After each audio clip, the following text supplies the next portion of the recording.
Alright, episode 33 is here, and it's going to be a bit shorter than last time. I'm sure you're grateful for that.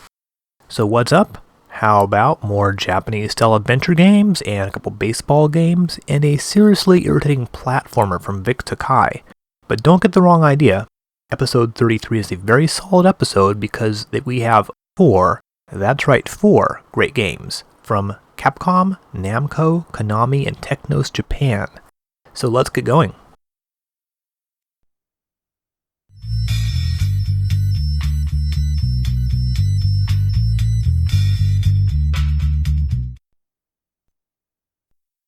We've got a few adventure games this time around, starting with Jarinko Chie, Bakudan Musume no Shiawase Sagashi from Konami. This one came out just 3 weeks after Konami's last adventure game, the one with Riza Tachibana. Now this is, not surprisingly, based on a manga character from the long-running Jarinko Chie manga by Yatsume Haruki. It's known as Chie the Brat in English. It's a humorous series about a young girl and her dysfunctional family and the restaurant that they run. There's also been some anime spin-offs, but nothing in particular that was running at this time. Unlike Bandai, Konami apparently doesn't release games to coincide with some TV show or something like that. Now, it's probably not necessary to talk about all these games in great depth, but for this one, suffice to say it's very similar to the Japanese adventure games we've seen already. You have commands for move, look, take, hit, talk, use, the normal stuff. Characters from the manga make their appearances, like for example your cat, who you can talk to. You seem to be stuck in the restaurant as the game opens. You have to take care of, I think it's your grandfather, in order to proceed. You can find a bottle of cider and give it to him, and eventually you'll be able to exit the restaurant and enter town. I guess this looks like a pretty high quality game, as we would expect from Konami. The characters are well drawn, and the backgrounds all have that sort of Konami feel to them. Later on you'll actually be playing some mini-games, so superficially at least, this looks pretty decent. It's a pretty big contrast to the next adventure game today, which we'll see in a few minutes.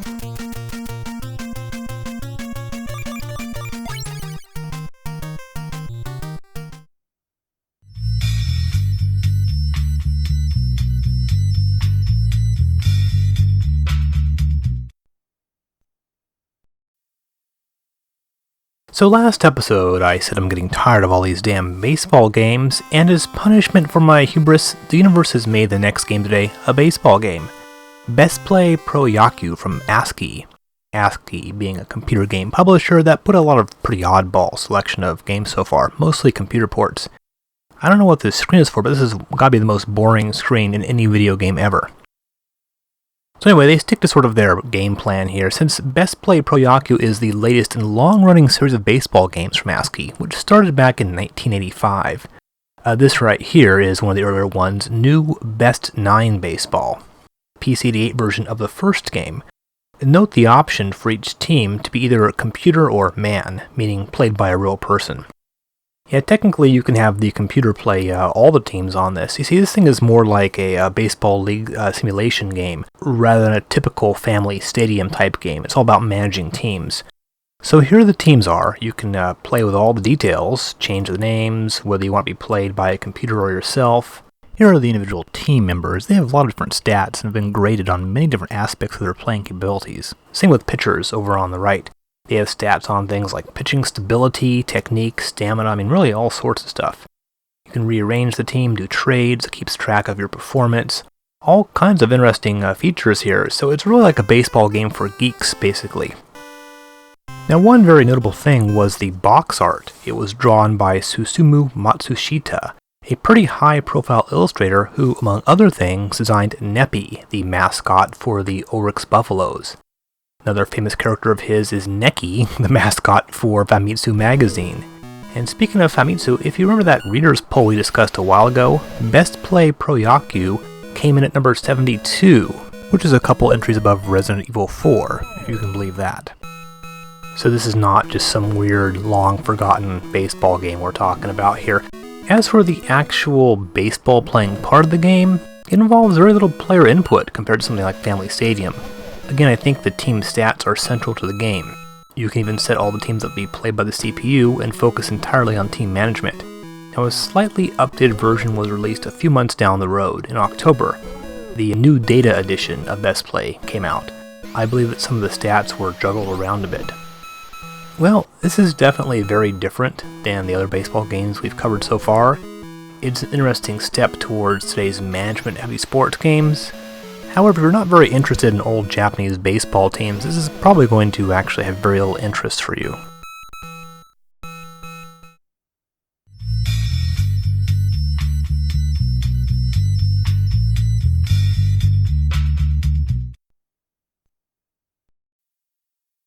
This opening is so great, I'm just going to have to let it go without comment.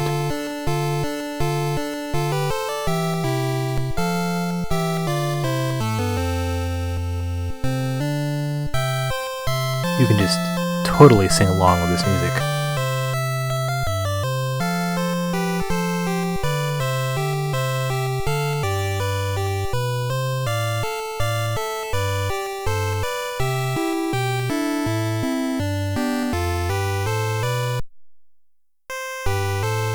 Look of the good looks?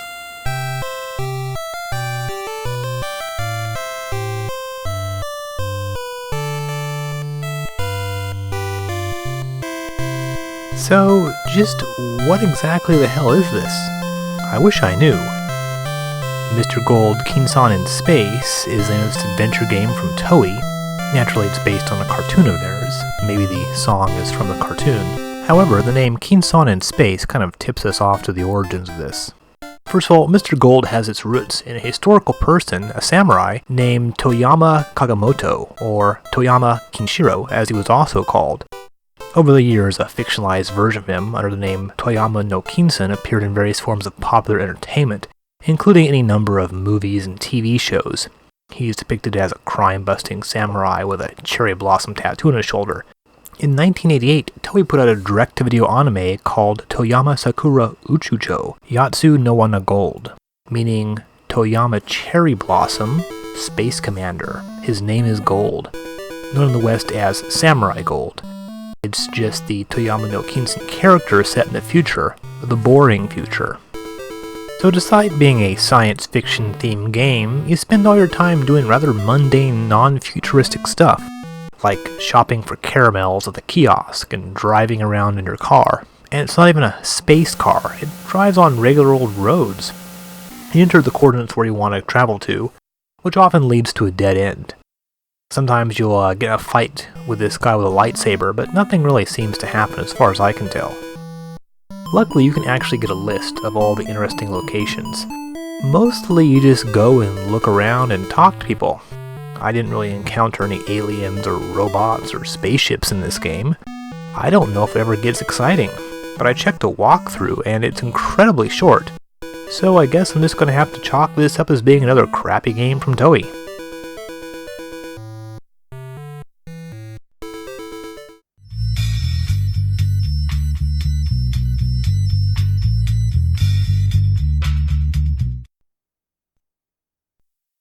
Here it is, the one you've been waiting for. Capcom, having proved their chops with Mega Man, decides to take another go at creating a classic console game.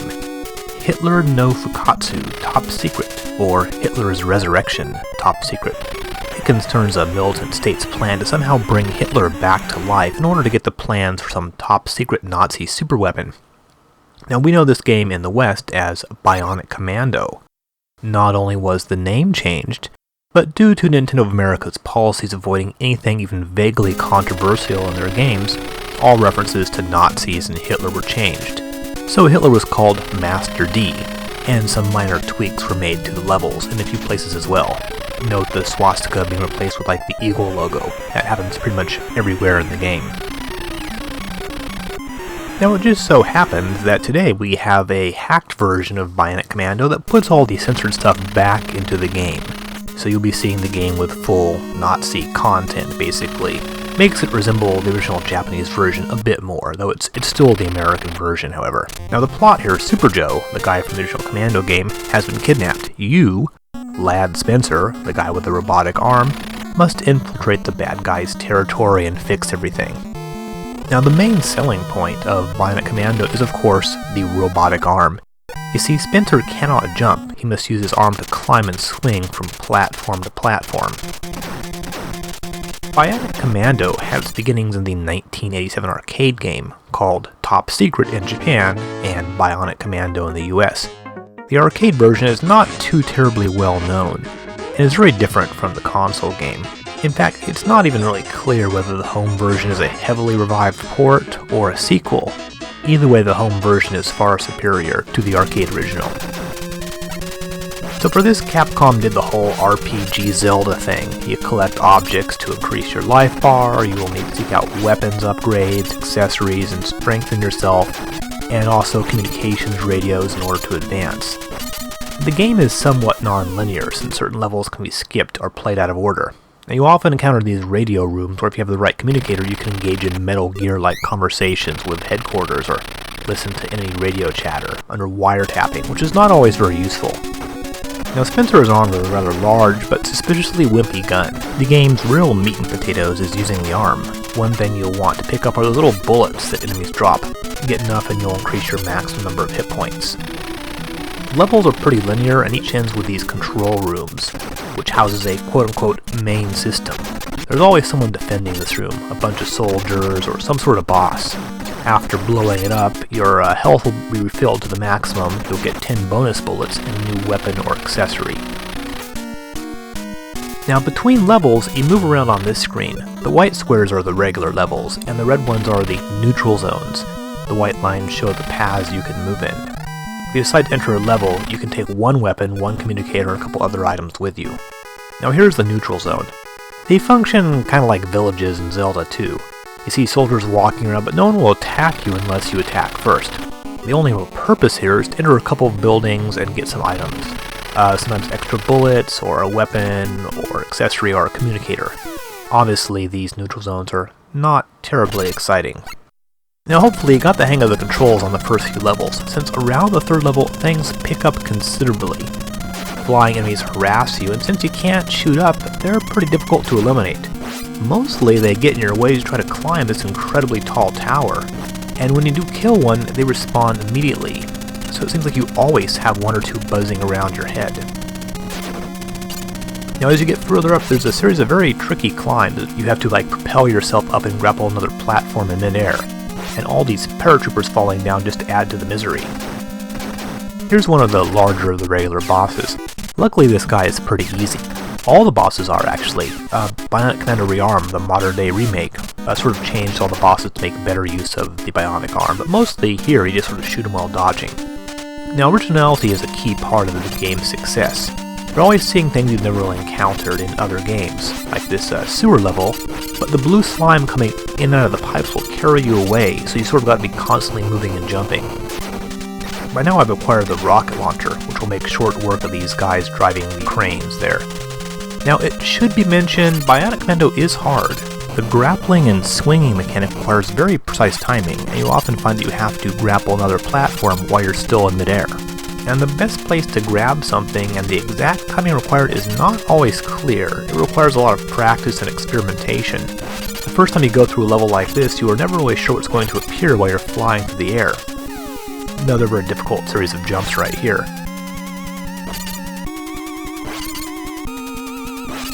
There's no way you could possibly get through this level the first time you try that. Now as a rule, when dealing with enemies, often speed is the key. Rather than waiting for enemies to appear and harass you, you sort of need to keep one step ahead by always moving. Standing your ground and trying to fight them in situations where they suddenly start appearing is usually futile because they just keep respawning over and over again. And Bionic Commando, rarely lets you catch your breath, so to speak. Each level brings something new, like spikes, fire, lasers, new enemies like these crazy guys here on these weird little helicopter things. The only real repetition in the game are the neutral levels and the boss encounters, and also these strange little commando-like levels, where you have to run around in a top-down setting and shoot guys. They're very easy and boring, but they're also very short. One way, eventually you'll find Super Joe, or Mr. Joe as you call him, and he spills the whole story to you. Namely, the Imperial Army discovered these top-secret plans for a super laser weapon called Albatross. And it turns out that only Adolf Hitler knows how to make the Albatross, so they're bringing him back to life. How they are doing this is never explained. I mean, they could clone him, but the clone wouldn't know anything about the super laser. So anyway, once you reach level 12, the final level, which is like a Swastika City, the wacky plot comes to its exciting conclusion. And really, Bionic Commando must have about the best last level we've seen on a game so far. You need to start by entering this base here, then you have to blow up some power supplies in order to take down these electric barriers, be going up and down elevators, that sort of thing. Eventually you'll reach General Killit, who's been the main bad guy so far, who apparently explains that they somehow finished the Albatross without Hitler, so now they're going to switch off the Hitler reviving machine. But he didn't plan on Hitler's powers of lightning, and despite just now being brought back to life, Hitler somehow knows exactly what's going on and plans to take over the world, and then he actually sicks the Albatross on you. I guess the whole scene of Hitler sort of emerging from the tank is actually pretty cool. Did I mention that the whole ending of this game is pretty much non-stop awesomeness? So the Albatross is what exactly? Some sort of floating ship? Well, you need to climb up to the top and repeatedly shoot that little orange weak spot there while avoiding the many jets of flames. Now once you finally destroyed it, is it game over? No, you still have to kill Hitler. After a moment you'll run into this goofball Hal, who's been mentioned on the radio communications a few times, and it seems that his only redeeming quality is that he has a bazooka. Now wait a second, a bazooka? You already have a rocket launcher, what do you need a bazooka for? Well anyway, in one final screw you, Capcom makes you try to shoot the helicopter in the cockpit as you're falling. You only have basically timing to get one shot, and if you miss, you die. Great. Well anyway, when you finally get it, you are treated to what has to be the most gruesome death in any NES game. Let's take a look. You blow it up. There's Hitler.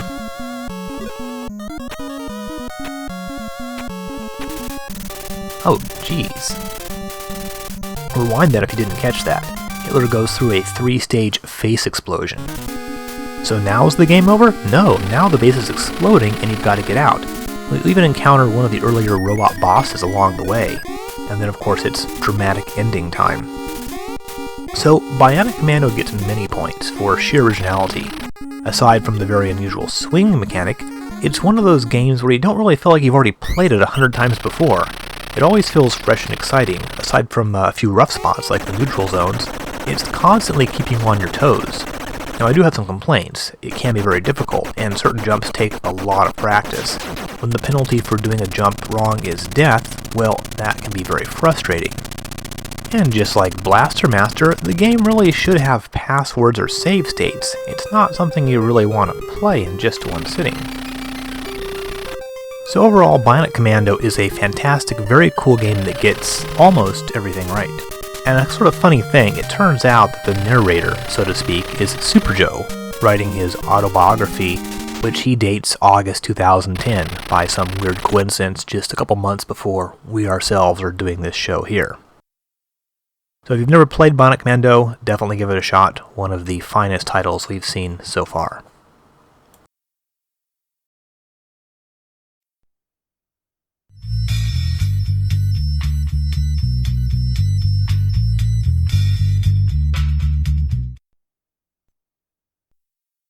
Well, after that we have something a little less exciting, Maison Ikkoku from Botek, another adventure game based on a manga and animated series. In this case, the original manga was created by a comic artist probably well known to many of you guys out there, Rumiko Takahashi. She's best known for the Urusei Yatsura and Ranma 1/2 comics. We saw a pretty lame Urusei Yatsura game from Jalico back in 1986, that Lumno Wedding Bell, aka Moko 120%. Well, Maison Ikkoku is a romantic-themed story about the residents of a boarding house. The main characters are a college student named Yusaku Godai and the young widowed manager of the house, Kyoko Odanashi. The game first appeared on Japanese computers in 1986. In fact, we mentioned it in our History of Adventure Games thingy just 2 episodes ago. The Famicom version was apparently ported by Quest and Romantech, who seem to have ties to Botek. Now, I'm not going to spend too much time discussing this game. But Dr. Sparkle, you complain. Why not? I don't care about Bionic Commando or Super Dodgeball. I want to know about Maison Ikkoku. Well, in 1989 it gets ported again to the PC Engine and published by Microcabin themselves. That version, aside from having prettier graphics, has also unofficially been translated into English, so we're going to come back to it in a future episode of Chronturbo. For the time being, be aware of the stories about Godai learning about a mysterious photograph that Kyoko has, and he wants to find out what the photo is of. Very exciting, I'm sure.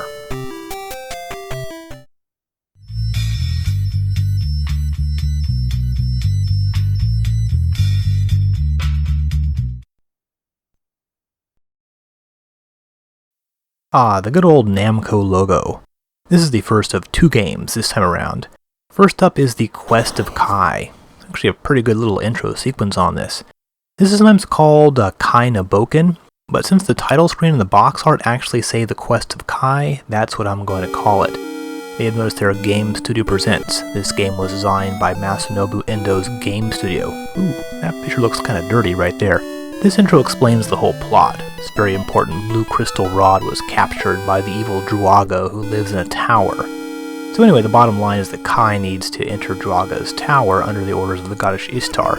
You might have realized this is a sequel, or rather a prequel to Tower of Druaga, the Namco arcade game that received a Famicom port back in 1985, as covered way back in Chrontendo Episode 4.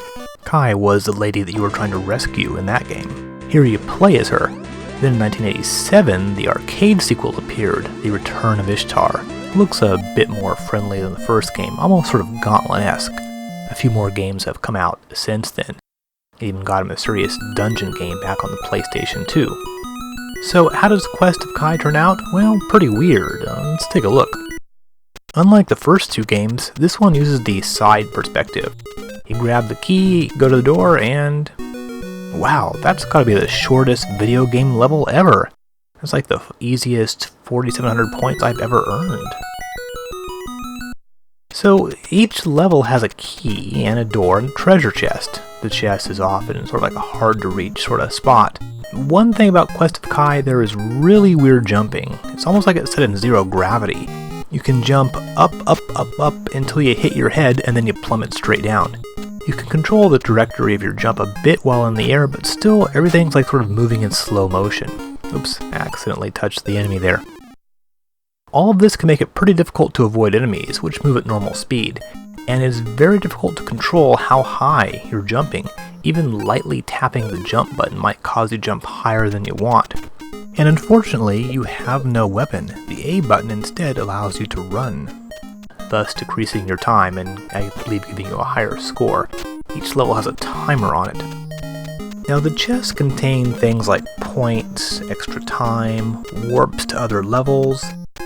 What I really want, however, is a sword. I mean, that'd be much easier, that way I can simply kill enemies as opposed to having to like jump over them. Altogether there are 100 levels. Quest of Kai is sort of weird for a Druaga game. It doesn't really bear any resemblance to the first 2 other than the whole tower concept. And I'd say unless this gets a whole lot more fun later on, I would skip it.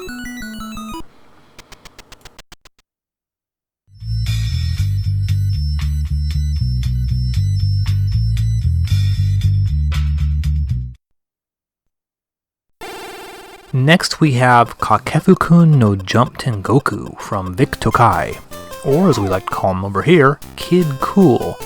At least they kept the double K in the name. Last game we saw from Vic Tokai was the Gogol 13 game, an interesting game but quite flawed. Same could be said of Kid Kool. Now first of all, about the Japanese version, Kakefu-kun is shockingly a real person, a child actor named Sagara Kenji, who was among other things a cast member of a show called Tokoro-san no Tada Mono de Hanai. This was hosted by Tokoro George. Tokoro has already had his own game, a terrible piece of kusoge called Tokoro-san no Mamorumo Semerumo. We covered it in episode 19. Kakefu-kun is pictured on the box art for this game. Obviously the character was changed for the US release. Kid Kool starts with this great intro, which along with that of Master Blaster has got to be the funniest damn thing we've seen on the NES so far. The kid is quite cool and has plenty of attitude. The plot is that the king is ill and needs Kid Kool to go out and collect the 7 herbs. Now I think we all know exactly what's really going on here. I mean, come on. The king is ill and needs his herbs? Seriously, just look at that guy and tell me he's not a stoner. Well, Kid Kool appears to be a cute little Mario-style hop-and-bop game at first glance, except that instead of making a fun little happy game like Super Mario Bros., Victokai seems to have deliberately crafted an evil, vile exercise in gamer torture. First time you play this, you almost certainly die in about 20 seconds. You see, Kid Kool looks like Super Mario Bros., but feels nothing like it. For example, there's no run button for the kid. It's like someone jammed a jet turbine up his butt. He starts off running very slowly, and then quickly jumps up to warp speed.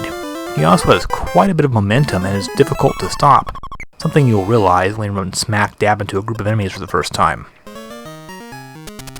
Another problem, take a look at the vertical scrolling. Victokai apparently couldn't figure out how to smooth vertical scrolling, meaning everything freezes as the screen scrolls up and then starts again.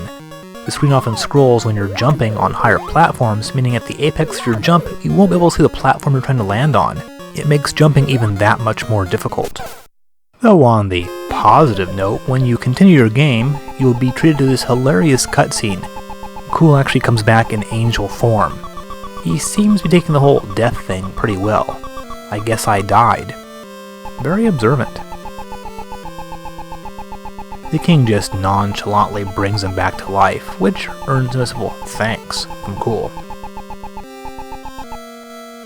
Now when it comes to jumping, Kid will jump about 1.5 times his body length when moving slowly, or an entire screen length when he's going fast, and his jumps are very hard to control.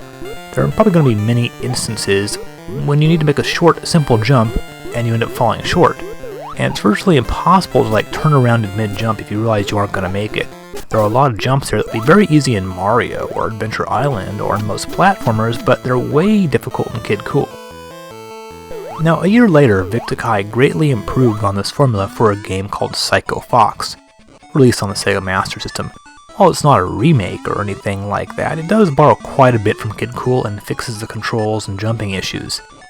Decap Attack would be another even better take on Kid Kool.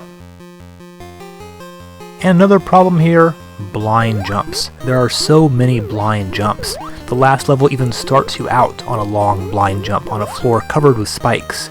And there are so many cases where you have to pick up speed, go sailing across the screen and land on some little tiny platform one screen to the right or one screen down. There's so much memorization involved in this game, which is a shame because the level designs are actually quite inventive. They're just also completely frustrating. So naturally there are bosses at the end of each world. The last boss is pretty easy. You used to jump on one of those bounce blocks, jump on his head, and then land on the bounce block again when he's passed. You know, watching this video, it doesn't really look that hard, but when you play, your character feels like he's walking waist-deep in mud for a moment and then suddenly takes off. It makes it really difficult to get the hang of the controls, and the levels are designed to try to kill you over and over. It's like the boss at Victokai said, "Hey, I hear this Mario game is really popular, someone go out and get a copy and we'll make our own version." But the guy he sent bought back Mario 2 by mistake, the Japanese one. And everyone at Victokai was like, people are playing games like this and they like it? Well, we'll just give them what they want. A shame because with an easier control scheme, this game could be a lot of fun. As it stands, it's like an exercise in pure gaming frustration.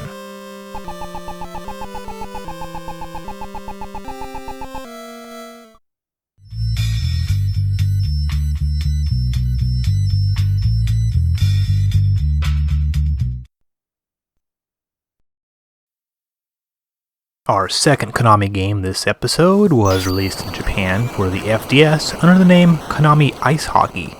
Why they didn't call this thing Exciting Hockey is anybody's guess. But as we know, Konami retired the Exciting Sports name. But this was in fact a port of Konami's 1987 arcade game, Blades of Steel. Again, why they didn't call the FDS version Blades of Steel, but who knows, what's the better name, Konami Ice Hockey or Blades of Steel, which would you buy? The game was essentially the hockey version of Double Dribble, and featured tons of excellent sounding speech. And of course, this was released in the US under the more familiar name of Blades of Steel. The US release was December 1988. The moved cartridge meant Konami could throw in some fancy speech samples which actually were not there in the FDS version. It is of course not quite in the same league as the arcade game, but it's actually still pretty impressive. So you choose your team league, whether you want to play one game or a tournament, and there can be 1 or 2 players. Now perhaps the most well-known feature in Blades of Steel is fighting. It's essentially almost like a little mini fighting game. Smacking into one of your opponents a few times in a row will cause the fighting game to start up. You can punch high, low, or block, and the loser gets sent to the penalty box. This will give you like a 1-player advantage, and it can be done twice, meaning you can have up to 5 men on the ice and the other team will only have 3, which definitely gives you an advantage when playing the game. So fighting is not just for fun, it's actually very useful. Well, the game is pretty simple. The player you are controlling flashes, much like in Double Dribble. The B button passes to a teammate, and A shoots. When defending, the player you are controlling is automatically selected depending on who's closest to the puck. Now in the past, I've complained quite a bit about sports games where the control of the player switches around automatically, but Blades of Steel actually does it very well.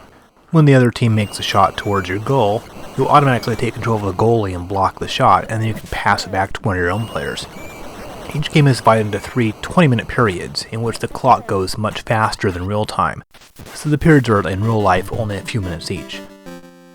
During intermissions you'll see the players skate around a bit, or sometimes they'll get like a little mini game, or actually even an ad for Konami games. I guess this is like early in-game advertising here. If you win, your players will remain on the ice and do a little victory dance, except for the goalie. He can never leave his post for some reason, even after the game's over, poor guy. And that's really all there is to Blades of Steel. It's a simple game, but it's pretty much 8-bit sports at its finest.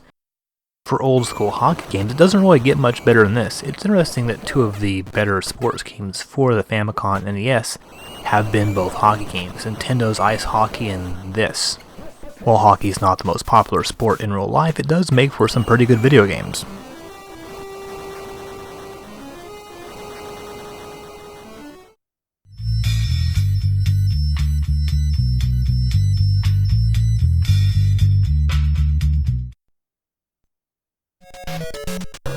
July 26 has 2 great games. First, let's take a look at one from Technos Japan, Nekketsu Koukou Dodgeball Boo, a spin-off of the Nekketsu high school game, aka Renegade. So it seems that Kunio and his little hoodlum friends have turned their aggression to more socially acceptable ends, throwing rubber balls at each other as opposed to beating each other up in the streets. So this is the first in a series of not very realistic sports games based on the Nekketsu high school and Kunio-kun. Naturally, this game was first released in arcades. In the West, it was known as Super Dodgeball. The Renegade connection was not really obvious here. The original featured these rather large, more powerful players. I suppose those are supposed to be Kunio-kun himself. Now for the NES release, Technos went with the original Super Dodgeball name. A few changes were made, like the superior title screen, and your team is American rather than Japanese, so those 2 stages have been switched, though in the US we got stuck with some rather ugly cover art. Now there are 3 modes: World Cup, meaning tournament, 2-player versus mode, and then Beanball, which is like a single game dodgeball brawl. Obviously the gigantic team member has been dropped, because the NES can't make sprites that big, and you only have 6 players on the team, 3 on the inner court and 3 on the outer court. The object is to knock all 3 members out from the other team's inner court. So where exactly is this game taking place? The Statue of Liberty is between you and Manhattan, so maybe this is Staten Island? Nice. Well, how's this game work? You can either throw the ball at an opposing team member, or pass it to your own team. If you hit one of the other team players, you'll do some damage. However, if they catch the ball, they'll have control and they can throw it back at you. Also, when it does hit a player, the ball will usually land in that player's inner court, meaning they can then grab the ball and throw it at you. There's a variety of actions your player can make, including a power shot where the ball glows and usually does major damage. Now once the player's power bar has been completely emptied, they die. And yes, they appear to actually die in this game. since you can see them turn into an angel and fly off to heaven. In other words, this is really just as brutal as Renegade. Instead of killing with your fists, you beat people to death with a rubber ball. You win the championship not by playing fairly, but by killing every team that stands in your way. Really, why do the authorities allow this to continue? So anyway, once you've literally slaughtered the other team, you move on to the UK, then India, Iceland, Kenya, China, Japan, and the USSR. The weirdest thing is, dodgeball here is depicted as sort of a popular enough sport to have like these international competitions between what I guess are high school teams. I mean, nowadays I understand there is some competitive dodgeball, but when I was younger it was simply a crazy game played in the schoolyard by young kids. I don't remember anyone ever playing it after the 6th grade or so. I don't even really remember the rules, quite frankly. It seemed just more like kids, throwing balls at each other, especially in its more chaotic variation, Smear the Queer. Well, anyway, there's not too much explanation required of this game. There's quite a few moves you have: running, jumping throws, super shots, jumping super shots, catching, ducking. Each opposing team has different strengths, so you might need to vary your tactics up a bit. You want to focus on super shots from the inner court or have your outer court pound them with jumping shots. Now, despite the technical issues, there's tons of flicker due to all the sprites on the screen at once. Super Dodgeball is, unlike most sports games we've seen so far, tons of fun. It stands as one of the best 8-bit sports games, and you really can't beat the simplicity of trying to hit people with rubber balls, I guess.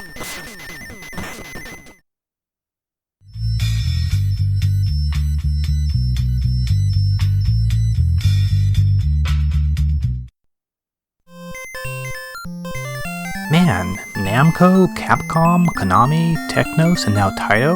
The whole gang is here today. And this is actually a good one from Taito, Rainbow Islands.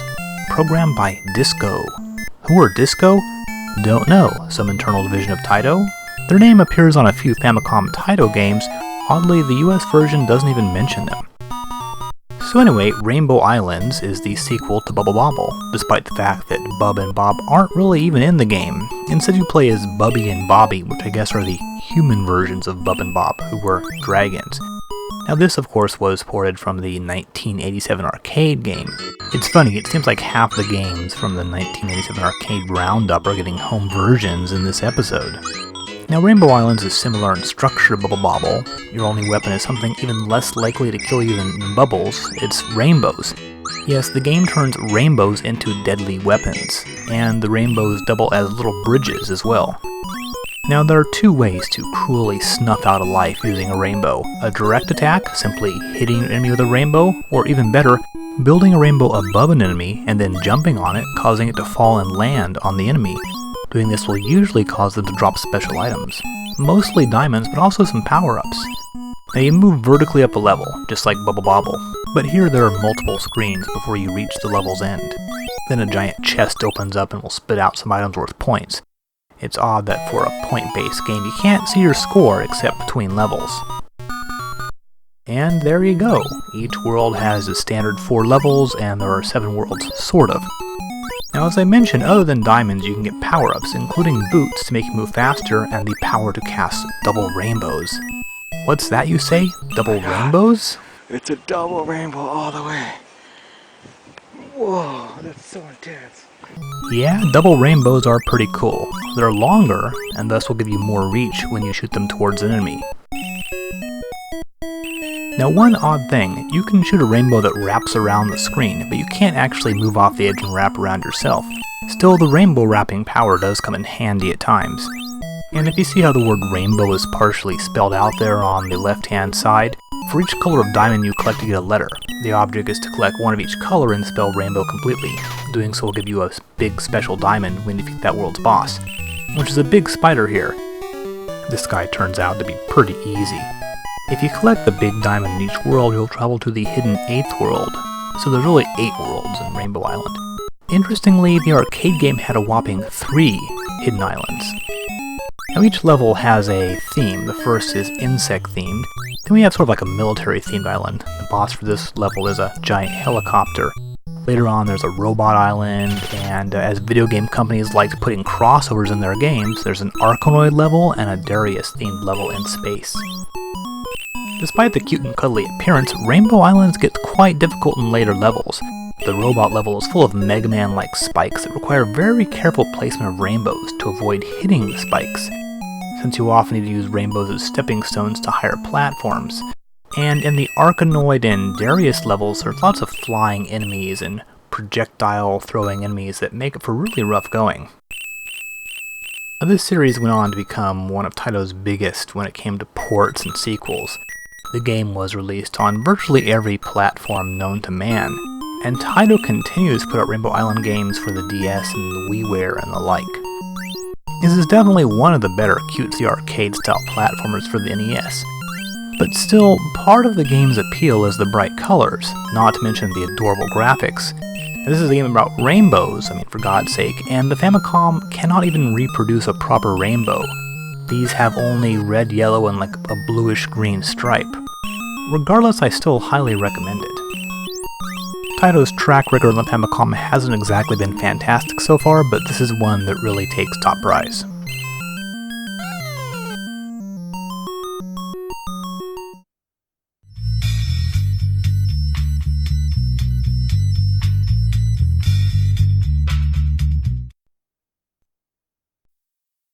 SNK makes another rare appearance on the Famicom. Last thing we saw from them was the horrendous Ikari Warriors 2. Now it's Iron Tank, though the logo makes it look more like Chrome Tank. In Japan this is called Great Tank. Of course, why would you make a tank out of iron? Shouldn't they be made something stronger, like steel? I'm also very puzzled on the physics involved when this transport gets blown up. The bomb was traveling faster than the bomber? Did the bomber drop the bomb and then slow way down? Well, anyway, this is supposedly based on the invasion of Normandy, which, as you recall, was spearheaded by a single tank. Iron Tank is a standard run-and-gun, or roll-and-gun, I guess would be more accurate. You have a machine gun, which always fires the same direction you were pointed, and a turret, which can be turned in any of the 8 directions. Works a lot like the tanks in Ikari Warriors. Now, in fact, Iron Tank is sort of like a gussied-up port of a 1985 arcade title called TNK3 in the US and T.A.N.K. in other parts of the world. This came out 1 year before Ikari, and in the Japanese version at least, your character is one of the Ikari guys. So Ikari is essentially the sequel to Tank 3. Not even sure how you're supposed to pronounce that, TNK. It used the same rotary joystick as Ikari Warriors. Now this leads to the game's major problem, moving your tank's turret. You do so by holding down the B button, the button which fires your machine gun, and then using the D-pad to change the direction the turret is pointing in. It's not exactly a fantastic solution. When a tank or enemy suddenly appears and you want to take him out, you sort of need to stop, hold down the button, and futz with the D-pad. Since the other tank was moving as well and probably shooting at you, it's actually quite a pain. Occasionally get these calls from headquarters, and to reveal that your name is, get this, Snake. You can also select special ammo on this screen. I'm going to use some more powerful ammo here to take out the boss.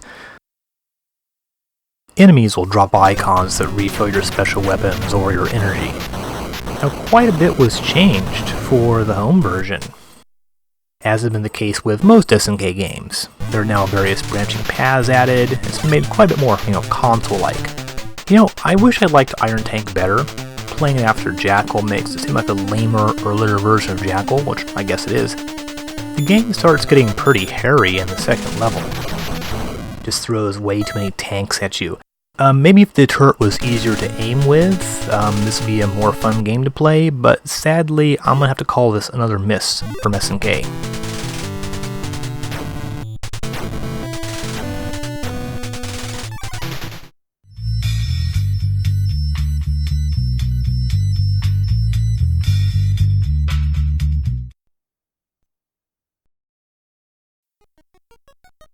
Another one here from Namco. This time it's an original title developed by Tosa. Great. It's Sangokushi, the subtitle being Nakahara no Hasha or Chugen no Hasha, depending on how you choose to read the characters. And this is unrelated to the more well-known Sangokushi series from Koei.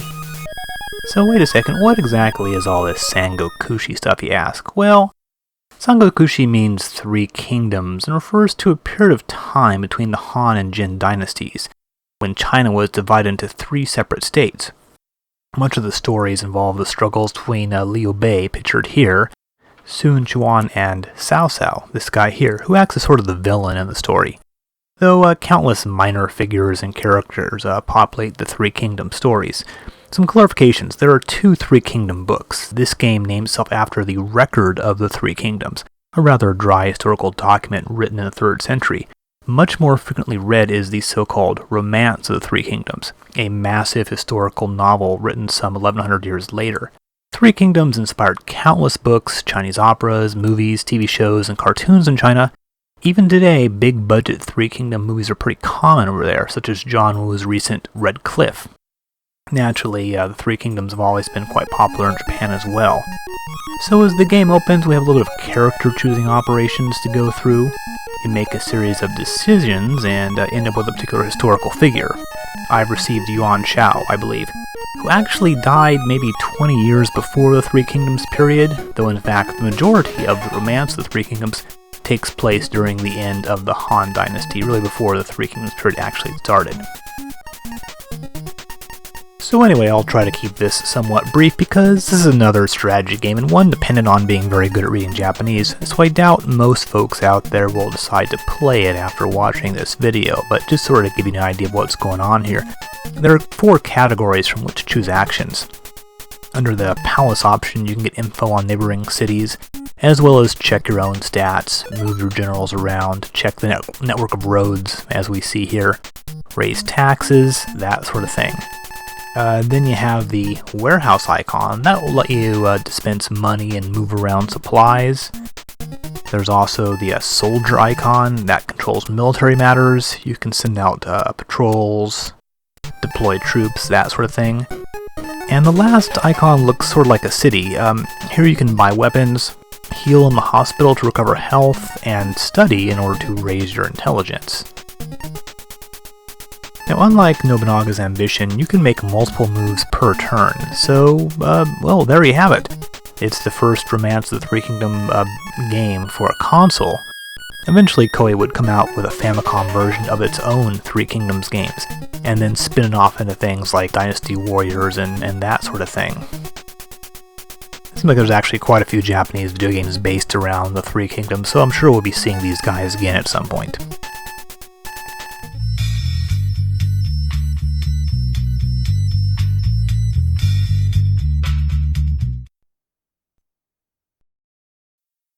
Radical Bomber, Jirai-kun from Jellicoe, another completely baffling little game on the FDS.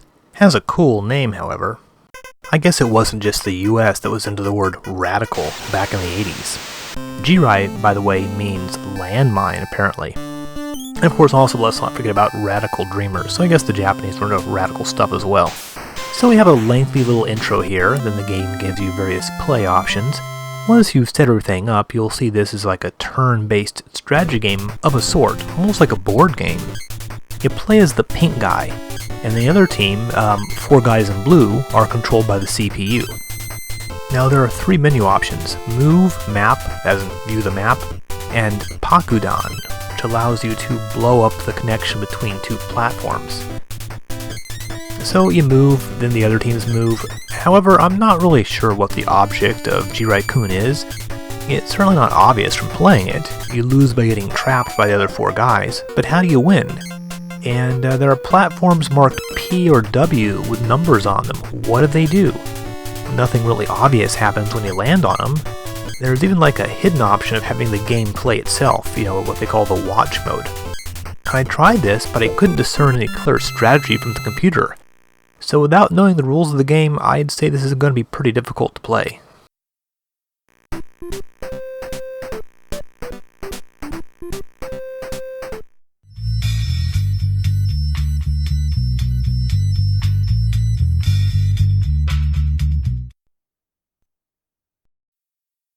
The last game we had from Culture Brain was the very ambitious and way ahead of its time Magic of Scheherazade. This time it's Hiryu no Ken 2, the sequel to Hiryu no Ken, or Flying Dragon the Secret Scroll. Wow, there's so many options on the main menu. Let's do normal mode first. Now the game starts with a backstory, something about like an evil king of darkness unleashing his minions or something like that. Who cares? But really, what a little tiny box for the art there. Now unlike the first game, this one was never released in the US. In case you don't remember Flying Dragon Secret Scroll, it was like this oddball beat-em-up in which you mixed in one-on-one fighting segments with like these beat-em-up segments. Definitely not a pretty game. Okay, and here's the sequel. Wow, definitely much bigger sprites. And also the punch and kick controls are probably a little easier to use. But unfortunately, when we start the game, well, this is basically Hokuto no Ken. Great. With a splash of more modern games, like the console Rygar.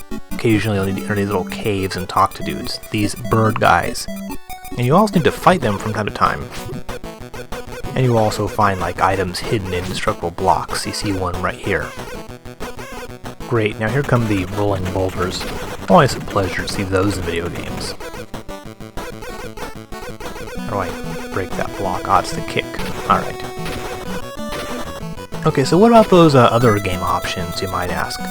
Well, there's one listed there called the RPG option. It's sort of weird. There's like an extra intro, and then it becomes like a turn-based fighting game. You select the option to like fight in the menu or to defend, and then you try to hit the opponent in the right place.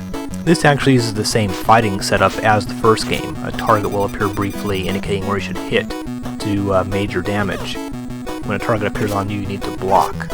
After this, normal game starts. The versus mode is just what it sounds like. It's like one-on-one tournament fighting.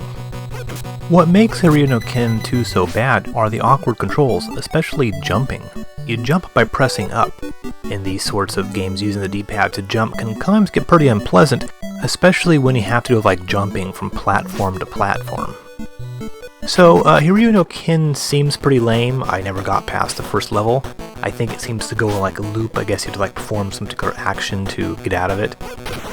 Maybe the game gets better later, but from what I played, it's all janky jumping, wave after wave of identical mindless enemies.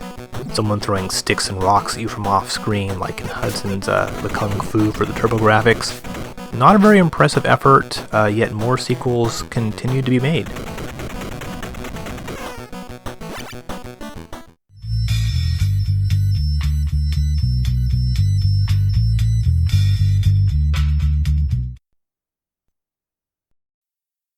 A name that strikes terror into all Famicom gamers, VAP, the guys behind that horrible Super Monkey Daiboken game. But this time they have Pax Softnica developing the game, so in theory it might be alright. I mean, after all, Pax Softnica developed sports games for Nintendo, like they co-developed ice hockey, so they know sports games, I would assume. First of all, let me point out that Super Real Baseball uses real-life team names and logos. The Tokyo Dome is depicted, and the well-known player Warren Cromartie is shown on the box art, Cromartie being one of the more high-profile US players to come to Japan to play. So there's all kinds of licensing going on in producing this game. So this is definitely not a Family Stadium clone, but a realistic baseball game, sort of like Jaleco's Bases Loaded. And unlike Best Play Pro Yakyuu, this is action-based, rather than concerned with league management. Now the controls are a bit tricky at first. You need to hit the A button to send your batter to the plate, and then hit A again to raise your bat, and then you can sort of aim the bat using the D-pad. And then you hit A a third time to swing. For some reason, I got a lot of fouls and weird hits. And of course the CPU is very good at catching everything you hit. Now outfielding, what I'm doing here is a completely different matter. The balls move very fast, and so do your outfielders. So fast they are hard to control, they sort of zoom around a lot.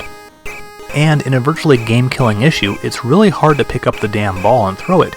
You can be standing what appears to be right on top of it, pressing the button, but nothing happens.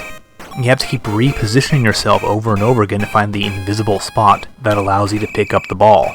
I always feel that any activity should be easier to perform in a video game than in real life. When picking a ball up off the ground is this difficult, you know something's seriously wrong with the game.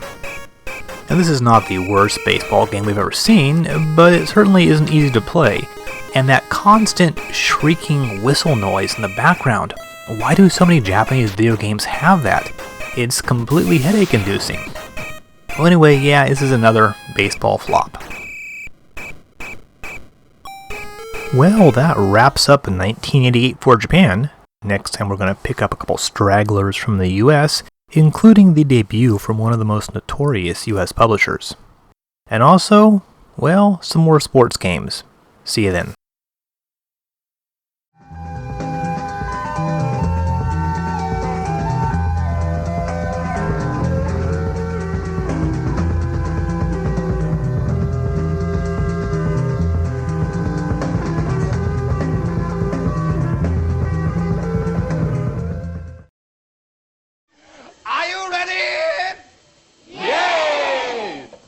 Okay. 笑いが不自然ですよ。